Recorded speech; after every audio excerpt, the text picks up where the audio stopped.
बिस्मिल्लाहिर्रहमानिर्रहीम। अस्सलाम वालेकुम। यूट्यूब चैनल अब्दुल मालिक मैथमेटिक्स में आपको खुशअमदीद कहता हूँ। आज का हमारा टॉपिक है टेंजेंट्स एंड नॉर्मल्स। सबसे पहले तो हम इसकी डेफिनेशन बयान करते हैं और फिर हम इसकी टेंजेंट लाइन और नॉर्मल लाइन की इक्वेशन की तरफ आते हैं। टेंजेंट लाइन होती क्या है? कोई कर्व हो या कोई सर्कल हो, तो अब देखिए फॉर एग्ज़ाम्पल ये एक कर्व है, इसके ऊपर कोई पॉइंट लेते हैं। ये पॉइंट एक ऐसी लाइन जो इस पॉइंट को टच करके गुजर जाए, ऐसे। तो ये जो लाइन होगी ये हमारे पास टेंजेंट लाइन होगी। अब इसके बारे में लिखा क्या है? लिखा ये है कि a tangent to a curve is a line. Tangent जो है कर्व के लिए लाइन ही होती है। That touch the curve without cutting through it. जो कर्व को टच करती है उसको कट नहीं करती। इसी तरह the derivative of any equation of the curve, अगर इस कर्व का जो फंक्शन है वो for example y equals to F of X है, तो इस फंक्शन का अगर हम डेरिवेटिव लें तो किस पॉइंट पर, और उसमें ये पॉइंट, इसके पॉइंट का नाम हम p रख लेते हैं, पॉइंट डेरिवेटिव लेके पॉइंट p पुट कर दें, तो वो डेरिवेटिव जो होगा वो स्लोप कहलाएगा of tangent line at that point. इस पॉइंट p पर लिखा गया है the derivative of any equation of the curve at any point p is called the slope of the tangent line at point P। इसके बाद normal line, the normal to the curve at P is the line. जो normal होती है वो भी एक line ही होती है कर्व के ऊपर, उसी पॉइंट P पर गुजरती कैसे है? थ्रू P परपेंडिकुलर, मतलब P से गुजरती है perpendicular to the tangent, tangent के ऊपर perpendicular to the curve at point P। इसी पॉइंट P पर ऐसी लाइन जो इस टेंजेंट के ऊपर परपेंडिकुलर ऐसे गुजरे, यानी कि यहाँ पर वो इस टेंजेंट लाइन के साथ 90 डिग्री का एंगल बनाए, तो ये जो लाइन होगी ये लाइन हमारे पास नॉर्मल लाइन कहलाएगी। अब बाय यूजिंग दिस मेथड, मतलब कि हम ये डेरिवेटिव का मेथड यूज़ करते हुए we can find the equation of tangent and normal line. हम इक्वेशन ऑफ टेंजेंट और नॉर्मल लाइन दोनों फाइंड कर सकते हैं। अब हम इनकी इक्वेशंस की तरफ चलते हैं। उसके लिए हम क्या करते हैं कि हम एक सर्कल की इक्वेशन लेट करते हैं। हम सर्कल से कर लेते हैं काम, क्योंकि हमारा टॉपिक सर्कल के रिलेटेड है। तो उसके लिए हमारे पास हमने एक इक्वेशन लेट की है। Let the equation of circle, circle और कर्व, वो कर्व भी हो सकती है, is X square plus Y square equals to 2gx plus 2fy plus c equals to 0। लेकिन यहाँ पर याद रहे कि ये हमारे पास सर्कल की इक्वेशन है। हमने लास्ट लेक्चर में, पिछली वीडियो में आपको सर्कल की इक्वेशन की पहचान बताई थी। पहचान क्या होती है कि एक्स स्क्वायर और वाई स्क्वायर के कोफिशिएंट्स 1 हों, या उसको कह सकते हैं सेम हों, और दूसरे नंबर पर इस इक्वेशन के अंदर एक्स और वाई वेरिएबल का जो प्रोडक्ट वाली टर्म होती है वो मौजूद ना हो, तो वो सर्कल की इक्वेशन होगी। और वो सेकंड डिग्री इक्वेशन होती है, उसमें वेरिएबल्स, दोनों वेरिएबल्स की पावर 2 होगी। Now we write the equation of tangent and normal. अब हम इक्वेशन ऑफ टेंजेंट और नॉर्मल लिखते हैं। इसके लिए हम क्या करते हैं, टू इक्वेशन 1, इस इक्वेशन 1 के लिए लिखनी है at any point P x1 y1। Point P जो है उसका कोऑर्डिनेट्स रख लिए हैं हमने x1 और y1। पहली इक्वेशन को डिफरेंशिएट करते हैं। Differentiate equation 1 with respect to x, मतलब हम dy by D X find करना चाहते हैं। D over D x X square के ऊपर आ गया, D over D X Y square के ऊपर आ गया। 2g कॉन्स्टेंट हैं, बाहर लिख लिए हैं, वेरिएबल के ऊपर डेरिवेटिव आ गया D over D x x, फिर 2f d over D x आ गया y के ऊपर, plus d over D x आ गया कॉन्स्टेंट के ऊपर इक्वल्स टू 0। एक्स स्क्वायर का डेरिवेटिव आ गया हमारे पास 2x, और वाई स्क्वायर का डेरिवेटिव आ गया 2y, साथ में वेरिएबल का बेस का डेरिवेटिव dy/dx, 2x, साथ में इस x का derivative with respect to x जो कि 1 होता है वो मेंशन करें या ना करें, आपकी मर्जी है। 2y और y का derivative with respect to x dy/dx plus constant का डेरिवेटिव 0, क्योंकि कांस्टेंट में कोई चेंज नहीं होती, डेरिवेटिव चेंज का नाम है, इक्वल्स टू 0। अब इस इक्वेशन को 2 से डिवाइड कर दिया जाए तो ये सारे 2, ये 2 कैंसिल हो जाएगा, ये 2 कैंसिल हो जाएगा, ये 2 कैंसिल हो जाएगा, ये 2 कैंसिल हो जाएगा। अगर हम इसको 2 से डिवाइड करते हैं तो फिर हमने इसके बाद इसको अरेंज कर लिया है, y dy/dx पहले लिख लिया और उसके बाद साथ dy/dx लिख लिया, 2 f dy/dx लिख लिया। यहाँ पर ये 2 यहाँ पर नहीं आना, ये बाई मिस्टेक आ गया हुआ है, ये बाई मिस्टेक आ गया हुआ है, इस तरह ये 2 नहीं आना। अब हुआ क्या, यहाँ से dy/dx कॉमन ले लिया जाए तो y प्लस एफ आ गया, और इसको हम दूसरी तरफ लेके इक्वेशन के इक्वल के माइनस कॉमन x प्लस जी कर दिया, माइनस दोनों का कॉमन लिख दिया। उसके बाद dy/dx इधर रहा, y प्लस एफ मल्टीप्लाई हो रहा हो तो जाके डिवाइड कर दिया गया। तो उसमें हमने क्या किया है, dy/dx eight point p x1 y1, मतलब कि ये जो हमारे पास ये डेरिवेटिव आया है, इसमें हम अगर पॉइंट वो जो हमने रेट किया था ये वाला, इसमें पुट कर दें x1 y1, तो ये बनता है माइनस इंटू एक्स की जगह x1 प्लस जी और y1 प्लस एफ। तो ये हमारे पास स्लोप बनता है, slope of tangent line at point P। ये हमारे पास स्लोप है, स्लोप ऑफ टेंजेंट, लेकिन इसमें पॉइंट क्योंकि इनपुट नहीं किया।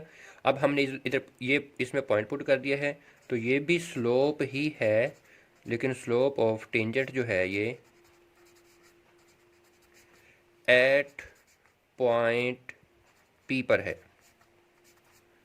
ये जो स्लोप है हमारे पास, ये slope of tangent at point P है, और स्लोप को आमतौर पर m से डिनोट कर लिया जाता है। तो आइए अब हम इसकी इक्वेशन लिखने की तरफ चलते हैं।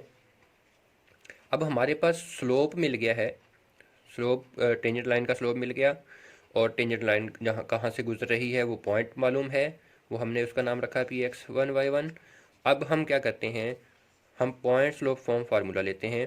पॉइंट स्लोप फॉर्म फार्मूला होता क्या है, पॉइंट स्लोप फॉर्म फार्मूला है हमारे पास y minus y1 equals to m into x minus x1। तो इसमें हम क्या करते हैं कि y माइनस y1 ही रहेगा, क्योंकि हमारे पास पॉइंट x1 y1 है, y1 की जगह y1 ही रहेगा, और m की जगह स्लोप आएगा। स्लोप हमने जो पहले लिखा है यहाँ से, स्लोप ऑफ टेंजेंट लाइन ये वाला लिखा जाएगा। तो अब ये स्लोप आ गया इंटू x माइनस x1, तो x माइनस x1 ही रहेगा, क्योंकि हमारे पास पॉइंट में x1 ही है। इस नंबर को उधर मल्टीप्लाई कर दें, y1 प्लस एफ को इधर मल्टीप्लाई किया, y into y1 plus f आ गया। y1 को इसके साथ मल्टीप्लाई करते हैं, माइनस y1 को इससे माइनस y1 स्क्वायर, इसको इधर मल्टीप्लाई करते हैं minus y1 F equals to, ये माइनस x1 समझें, उसको x से मल्टीप्लाई करें, माइनस x1 आ गया। माइनस x1 को मतलब कि माइनस x1 को फिर हमने इस x1 से मल्टीप्लाई किया, x1 स्क्वायर आ गया, फिर ये माइनस जी इसके साथ मल्टीप्लाई होगा, माइनस एक्स जी आ गया, फिर माइनस जी इसके साथ मल्टीप्लाई होगा, माइनस माइनस प्लस हो जाएगा x1 जी। इसके बाद ये किया गया है कि इनकी अरेंजमेंट्स की गई हैं, x1 इधर प्लस में है, इसको इधर ले आए हैं, इधर माइनस में है तो इधर आके ये प्लस हो गया, y प्लस y1 आ गया, ये दोनों आपस में मल्टीप्लाई हो गए। इसकी अरेंजमेंट भी कर रहे हैं साथ साथ, और हम मल्टीप्लाई वगैरह भी कर रहे हैं, इधर उधर भी लेके जा रहे हैं। ये सबसे पहले लिखा, इसको इधर मल्टीप्लाई किया, ये लिखा गया, प्लस gx, ये जो है एक्स जी इधर आके प्लस हो गया, प्लस एफ वाई ये y इसके साथ मल्टीप्लाई हुआ तो ये यहाँ पर आ गया, बाकी सारी टर्में हमने उधर लिख दी हैं। x1 का स्क्वायर इधर आ गया, प्लस y1 का स्क्वायर यहाँ से उधर चला गया, प्लस gx1 ये इधर अवेलेबल है, प्लस ये fy1 ये इधर हमारे पास मौजूद है। इसके बाद दोनों तरफ ऐड कर दें, adding gx1 plus gy1 plus c on both sides. ये हमने इसके दोनों तरफ ऐड करना है। xx1 plus y1 plus gx plus fy plus gx1 plus fy1 plus c, ये टर्म हमने एक्स्ट्रा ऐड की है, इसके बदले में हम दूसरी तरफ भी ये ऐड करेंगे। ये देखो ये ऐड कर दिया। अब नेक्स्ट हुआ क्या, xx1 plus y1 plus g इस टर्म में से और इस टर्म में से g कॉमन ले लिया जाए तो x into x plus x1 बाकी रहता है, प्लस और इस टर्म में से और इस टर्म में से अगर f कॉमन ले लिया जाए तो फिर y प्लस y1 बाकी बचता है, plus constant c equals to 0 होगा। ये अगर टर्म 0 हो जाती है, ये सारी टर्म अगर 0 हो जाए तो फिर ये 0 कैसे हो सकती है। देखो हमें पता है ये जो पॉइंट हमने रखा है ये सर्कल के ऊपर है, तो ये सर्कल के ऊपर है तो फिर वो जो सर्कल की इक्वेशन थी हमने शुरू में लेट की, ये वाली इक्वेशन, तो पॉइंट इसके ऊपर है तो इसको सेटिस्फाई करेगा। तो अगर वो पॉइंट, ये पॉइंट P इसमें पुट कर दिया जाए, x की जगह x1 y की जगह y1 पुट कर दिया जाए तो हमें मिलता क्या है, हमें ये मिलता है कि x1 का स्क्वायर प्लस y1 का square plus 2gx1 plus 2fy1 plus c equal to 0। तो इस तरह ये टर्म हो जाएगी 0। ये देखो x1 स्क्वायर है प्लस y1 स्क्वायर है प्लस 2gx1, ये gx1 और ये gx1 2gx1 प्लस 2fy1 ये दोनों ही मिला के प्लस c, तो फिर ये इसके मुताबिक 0 हो जाएंगे। फिर हमारे पास रह क्या जाएगा, हमारे पास रह जाएगा x1 plus y1 plus g into x plus x1 plus f into y plus y1 plus constant c equals to 0, और that is called the equation of tangent line. ये हमारे पास इक्वेशन ऑफ टेंजेंट लाइन है। तो इसमें अब हम आते हैं इक्वेशन ऑफ नॉर्मल लाइन की तरफ। इक्वेशन ऑफ नॉर्मल लाइन की तरफ जाने के लिए हमारे पास स्लोप यही रहेगा, स्लोप को मतलब इसी से हम स्लोप बना लेंगे और पॉइंट यही रहेगा, पॉइंट px1 y1 स्लोप हम इसको इससे यूज़ करेंगे। देखें हम इस स्लोप को लिखते हैं। अब इधर आते हैं तो equation of normal line at px1 y1 slope of tangent at p, tangent line का स्लोप किस पॉइंट पर, p पर। हमारे पास ये हमने वही स्लोप लिख लिया है टेंजेंट लाइन का। अब हम इसको स्लोप ऑफ नॉर्मल लाइन में चेंज करते हैं, उसी एट दैट पॉइंट p, उसी पॉइंट p पर क्या करते हैं तो हम इसका रेसिप्रोकल लिखते हैं, नेगेटिव रेसिप्रोकल, मतलब कि रेसिप्रोकल उलट करके नीचे वाली टर्म ऊपर ले गए, ऊपर वाली टर्म नीचे आ गई और साथ में साइन चेंज कर दिया। तो अब हम स्लोप करेंगे ये वाला यूज़। तो so equation of normal line is वही formula, point slope form y minus y1 equals to m into x minus x1, यही स्लोप पॉइंट स्लोप फॉर्म का फार्मूला, पॉइंट वही यूज़ होगा और स्लोप हमारे पास ये यूज़ होगा। इसमें यूज़ करें y माइनस y1 आएगा इक्वल्स टू स्लोप की जगह ये वाली टर्म आ गई y1 plus f over x1 plus g और इंटू एक्स माइनस x1 आ गया। इस हिस्से को उधर मल्टीप्लाई कर दे, cross multiplication y minus y1 into x1 plus g equals to x minus x1 पहले लिख लिया और y1 प्लस एफ ये बाद में लिख दी। ये हमारे पास जो है ये equation is an equation of normal line at point p x1 y1। नाज़रीन मैं उम्मीद करता हूँ कि आप लोगों को मेरी ये वीडियो पसंद आई होगी। लाइक कीजिएगा, शेयर कीजिएगा, मेरे चैनल को सब्सक्राइब करना मत भूलिएगा और साथ में बेल आइकन को प्रेस कर दीजिएगा। अगर इसमें कोई कमी कोताही रह गई हो तो काइंडली मुझे कमेंट सेक्शन में जाके इन्फॉर्म कर दीजिएगा। बेल आइकन को प्रेस इसलिए कीजिएगा ताकि आप तक मेरी अगली वीडियो का जो नोटिफिकेशन है वो बर वक्त मौसूल हो सके। तो इंशाल्लाह मैं उम्मीद करता हूँ कि आपके लिए मेरा चैनल पर काफ़ी फ़ायदेमंद साबित होगा। बहुत शुक्रिया, जज़ाकल्लाह।